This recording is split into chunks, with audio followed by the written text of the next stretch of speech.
नागरिकता संशोधन अधिनियम सीए 2019 चर्चा में क्यों? हाल ही में गृह मंत्रालय एमएचए ने 2020 से 21 के लिए अपनी नवीनतम वार्षिक रिपोर्ट में कहा है कि नागरिकता संशोधन अधिनियम 2019 एक सहानुभूतिपूर्ण और सुधारात्मक कानून है और यह किसी भी भारतीय को नागरिकता से वंचित नहीं करता है। सीएए का उद्देश्य अफगानिस्तान, बांग्लादेश या पाकिस्तान के हिंदू, सिख, बौद्ध, जैन, पारसी या ईसाई समुदायों के प्रवासियों को नागरिकता देना है।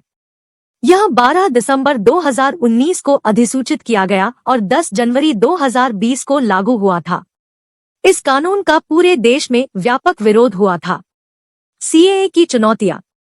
विशेष लक्षित समुदाय। ऐसी आशंकाएं हैं कि सीएए के बाद राष्ट्रीय नागरिक रजिस्टर एनआरसी का देशव्यापी संकलन किया जाएगा, जिसमें प्रस्तावित नागरिक रजिस्टर से बहिष्कृत गैर मुसलमान लाभान्वित होंगे, जबकि बहिष्कृत मुसलमानों को अपनी नागरिकता साबित करनी होगी। उत्तर पूर्व से संबंधित मुद्दे। यह 1985 के असम समझौते का खंडन करता है, जिसमें कहा गया है कि 25 मार्च 1971 के बाद बांग्लादेश से आने वाले अवैध प्रवासियों, चाहे वे किसी भी धर्म के हों, को निर्वासित कर दिया जाएगा। असम में अनुमानित 20 मिलियन अवैध बांग्लादेशी प्रवासी हैं और ये प्रवासी राज्य के संसाधनों और अर्थव्यवस्था पर दबाव डालने के अलावा राज्य की जनसांख्यिकी को अनिवार्य रूप से परिवर्तित करते हैं। मौलिक अधिकारों के खिलाफ आलोचकों का तर्क है कि यह संविधान के अनुच्छेद 14 समानता के अधिकार की गारंटी देता है, जो नागरिकों और विदेशियों दोनों पर लागू होता है, तथा संविधान की प्रस्तावना में निहित धर्मनिरपेक्षता के सिद्धांत का उल्लंघन है। भेदभावपूर्ण। भारत में कई अन्य शरणार्थी हैं, जिनमें श्रीलंका के तमिल और म्यांमार के हिंदू रोहिंग्या शामिल है। ये अधिनियम के दायरे में नहीं आते हैं।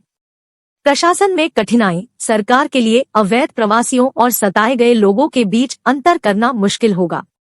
द्विपक्षीय संबंधों में बाधा। यह अधिनियम उपर्युक्त 3 देशों में धार्मिक उत्पीड़न पर प्रकाश डालता है और इस प्रकार उनके साथ हमारे द्विपक्षीय संबंधों को खराब कर सकता है।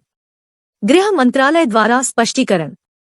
भारतीय नागरिकों पर लागू नहीं। सीएए भारतीय नागरिकों पर लागू नहीं होता है, इसलिए यह किसी भी तरह से किसी भी भारतीय नागरिक के अधिकार को समाप्त या कम नहीं करता है। भारतीय नागरिकता प्राप्त करने की कानूनी प्रक्रिया अपरिवर्तित रहती है।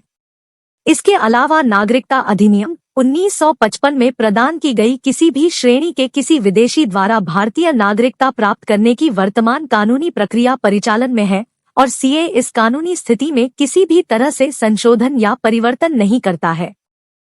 किसी भी देश के किसी भी धर्म के कानूनी प्रवासियों के पंजीकरण या देशीयकरण के लिए कानून में पहले से प्रदान की गई पात्रता शर्तों को पूरा करने के बाद ही भारतीय नागरिकता प्राप्त की जा सकेगी।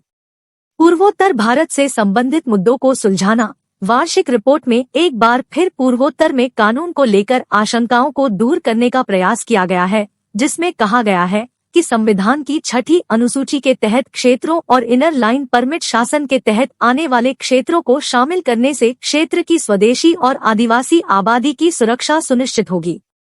आगे की राह।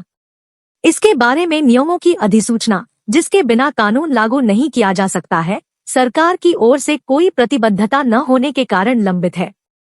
इस प्रकार गृह मंत्रालय को चाहिए कि वह सीएए नियमों को अत्यंत पारदर्शिता के साथ अधिसूचित करे तथा इससे जुड़ी आशंकाओं को दूर करे। अब आधार कार्ड में भी स्पष्ट रूप से लिखा आने लगा, आधार कार्ड पहचान का स्रोत है, नागरिकता का नहीं।